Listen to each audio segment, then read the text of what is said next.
Bonjour à tous les futurs marketeurs, on se retrouve aujourd'hui donc pour notre nouvelle série de vidéos avec la boîte à outils et on commence tout de suite avec le pestel. C'est parti!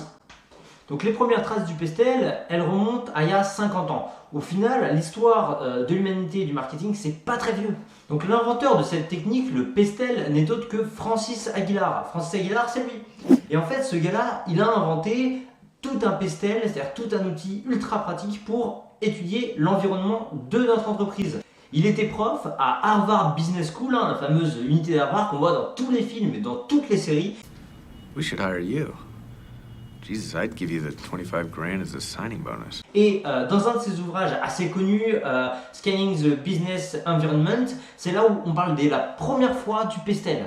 Donc dans ce fameux livre, en 1967, il ne parle pas vraiment du pestel. En fait, l'acronyme il est un peu différent. On fait le E, le P, le T et le S. Tu l'auras compris, pour économique, technologique, politique et social. Aujourd'hui, on en a un tout petit peu plus dans les modèles d'aujourd'hui.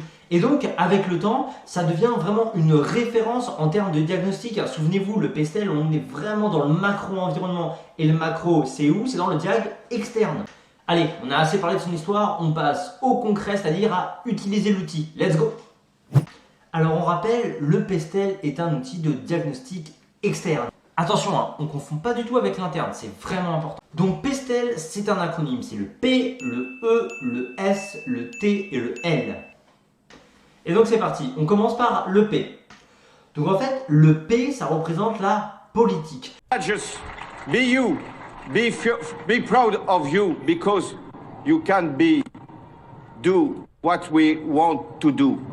La politique, c'est l'ensemble des décisions prises par le gouvernement qui vont influencer le marché à un instant T. Alors, comme on peut le voir ici, vous voyez bien que le pestel, la partie politique, c'est 4 choses. Vraiment, on est sur la stabilité gouvernementale. Est-ce que le gouvernement est assez stable en ce moment? Le commerce extérieur, ensuite, c'est-à-dire les relations et les échanges entre les pays frontaliers et internationaux. Et dans un dernier temps, tout ce qui est protection sociale et toutes les lois du gouvernement et les politiques décisionnelles qui vont influencer sur notre marché à ce niveau-là. Ensuite, on va passer au E. Du coup, le E, c'est pour économie. Alors, dans l'économie, on va retrouver un certain nombre d'éléments très importants pour faire tourner un marché. Souvenez-vous qu'un marché, c'est 2 choses. L'offre, la demande. Quand on va étudier le marché d'un point de vue macro et d'un point de vue plus spécialement économique, on va s'intéresser à divers éléments. 1. Le cycle économique, c'est-à-dire est-ce que nous sommes en période de récession, on est en crise ou est-ce que le pouvoir d'achat il augmente. Ensuite, on va s'intéresser au PNB. Le PNB, c'est le produit national brut, c'est l'ensemble des richesses qui est créé par une nation. Attention, ne pas confondre avec le PIB. Ensuite, on peut s'intéresser à divers éléments comme le taux d'intérêt des banques. Bah oui, plus le taux d'intérêt est bas, mécanisme économique de base, plus il y a de prêts, plus les banques ont de l'argent. Et nous sommes dans une société capitaliste, s'il y a de l'argent, les marchés se portent bien. L'inflation et le chômage, 2 éléments super importants que normalement vous entendez beaucoup dans l'actualité. La première chose, c'est cette notion d'inflation. Alors l'inflation, qu'est-ce que c'est? Putain la vache, je comprends pas un mot de ce que vous racontez. Allez-y, excusez-moi, reprenez depuis le début, je vous écoute.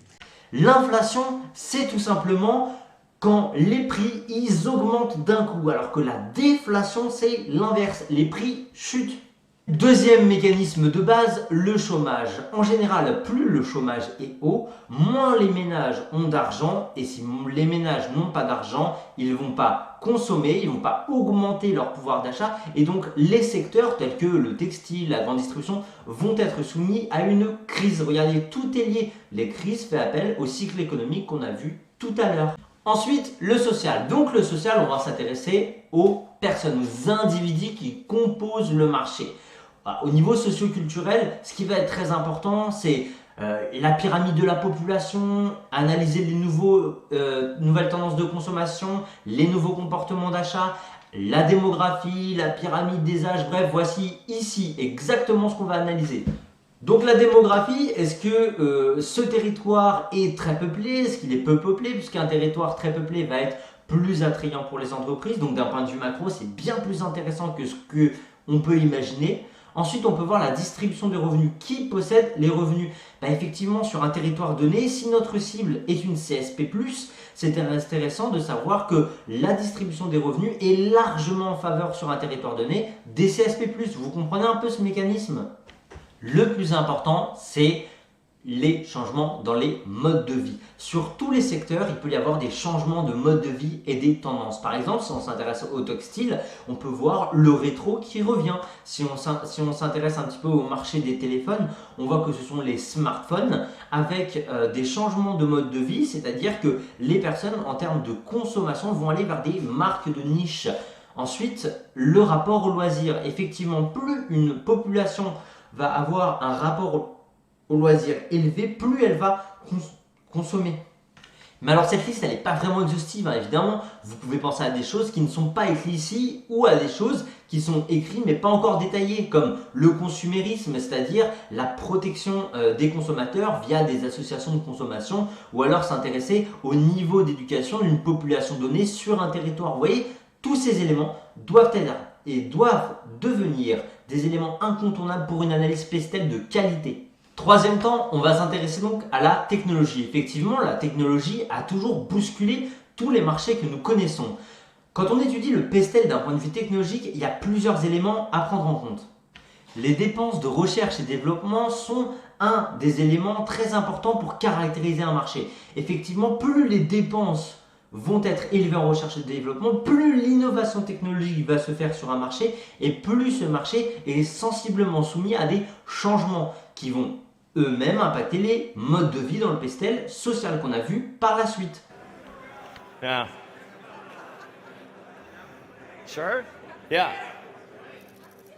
Oh my fucking god. Well, maybe that was a little too hard. Parfois, dans certains secteurs, il est de coutume que de grosses entreprises ou même l'État viennent injecter des fonds sur des investissements de niche qu'on appelle des investissements privés et des investissements publics sur la technologie. Et plus on investit, plus le marché va être dynamique. Et quand vous analysez un secteur, il convient de caractériser l'aspect technologique en regardant l'investissement de plus près qui a été fait sur ce secteur. Vous pouvez par exemple taper investissement dans le prêt-à-porter en 2010 sur l'INSEE ou 2011 ou 2020 si vous arrivez à voir les chiffres. D'autres éléments importants comme le taux d'obsolescence ou la vitesse des transferts des technologies peuvent être étudiés dans un pestel. Je le rappelle encore une fois, mais rien n'est obligatoire. C'est une liste non exhaustive. Il y a d'autres choses dans un pestel, mais c'est ici l'idée de vous donner déjà une base solide. Comment faire un pestel? Eh bien, je vais essayer de suivre chacune des étapes qu'il y a dans cette vidéo et je devrais avoir un pestel suffisamment large et profond pour étudier mon marché macro-environnemental. Vous l'avez remarqué, de plus en plus souvent, l'écologie est sur le terrain, l'écologie sur tous les fronts. Alors, évidemment, le pestel, le modèle de Aguillard, s'est modifié en rajoutant la lettre E pour l'écologie avec le temps. Vous aurez pu le remarquer, mais aujourd'hui, l'écologie, elle est un petit peu partout. Et ils sont là, ils sont dans les campagnes, dans les villes. Je parlais de votre Ils sont sur les réseaux sociaux. Donc forcément, dans un pestel, on va voir des éléments comme ça, là, ici. On va voir des éléments comme les lois sur la protection de l'environnement. Alors, les lois, attention, c'est une obligation, sinon on prend une amende. À différencier de la politique, que l'on verra tout à l'heure, qui est plus de l'attrait, type manger, bouger. Voilà, si vous ne mangez et vous ne bougez pas, mangez moins gras et moins salé, vous n'allez pas avoir d'amende. C'est vraiment ça la différence entre les deux. Vous allez avoir aussi d'autres éléments. Ces autres éléments peuvent être liés au retraitement des déchets ou aux lois de consommation énergétique de bâtiments. Bref, ici, on va mettre tous les aspects écologiques d'un secteur en particulier et voir si ça influe dessus. Dernier, mais pas le moindre, le légal, avec le L. Le légal a attrait aux lois. Attention, les lois, ce ne sont pas de la politique. Les deux s'articulent bien, mais c'est différent. Et là, il faut étudier toutes les lois qu'il y a sur un marché qui peuvent vous procurer des opportunités et des menaces. Parce qu'évidemment, souvenez-vous, le but ultime d'un pestel, c'est de nous tirer des opportunités, nous en tant qu'entreprise, ou des menaces. Et donc, ces opportunités et ces menaces peuvent être liées par exemple aux lois sur les monopoles, le droit du travail ou encore les législations sur la santé, les normes de sécurité. Les normes de sécurité, c'est celles qu'on appelle les normes ERP.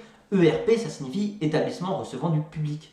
Alors ici, on a débriefé le pestel dans son ensemble, mais pour vous aider vraiment à aller au bout des choses, moi, je vais vous montrer un exemple. Allez, c'est parti, partie 3.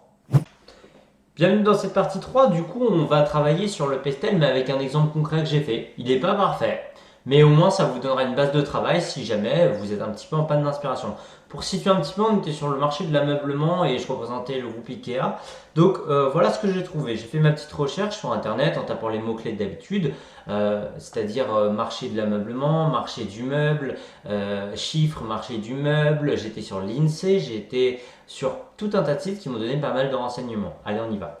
Donc pour la politique, j'ai regardé donc toutes les normes d'accessibilité. Je vous laisse lire en même temps, hein. Je ne vais pas tout commenter. Le but, c'est que vous mettiez pause et que vous vous renseignez un petit peu.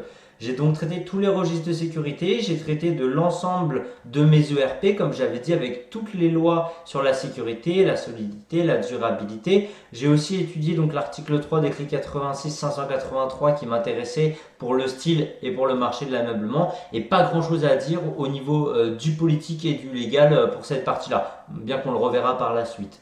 Après, on arrive au niveau des impôts et la France étant le pays de l'impôt, il y avait pas mal de choses à dire. Déjà, j'ai parlé un petit peu de la TVA. Il faut savoir que sur un marché, ça peut nous impacter et on doit être au courant de tout ce qui est TVA décaissée et TVA encaissée. Donc, petit rappel ici. Vous voyez, ça reste dans la politique, mais ça reste tout petit. Aujourd'hui, là, on va sur l'économie. C'est vraiment plus ce qui nous intéresse. Donc, l'économie, eh bien, j'ai tapé chiffres du marché de l'ameublement, etc. Et en 2 temps, comme je vous ai dit dans la vidéo, l'objectif était de savoir du point de vue de l'offre et du point de vue de la demande ce que ça donnait. Donc, du point de vue de l'offre, on se rend compte que le marché du meuble s'élève à 10 milliards d'euros, que ça a augmenté de 2,1 au premier semestre, 7,5 au cours des 3 derniers semestres de l'année. Ce que j'aurais pu mettre, et ce que j'ai fait, hein, je l'ai calé dans mes opportunités. Hein. Vous savez, dans mon souhait, je l'ai mis dans les opportunités. Après, je voulais m'intéresser aux 16 millions d'euros ici, comment c'était un petit peu découpé. Donc j'ai regardé le textile, les meubles, l'électroménager, comment les parts à l'intérieur ça se découpait pour en avoir des facteurs clés de succès.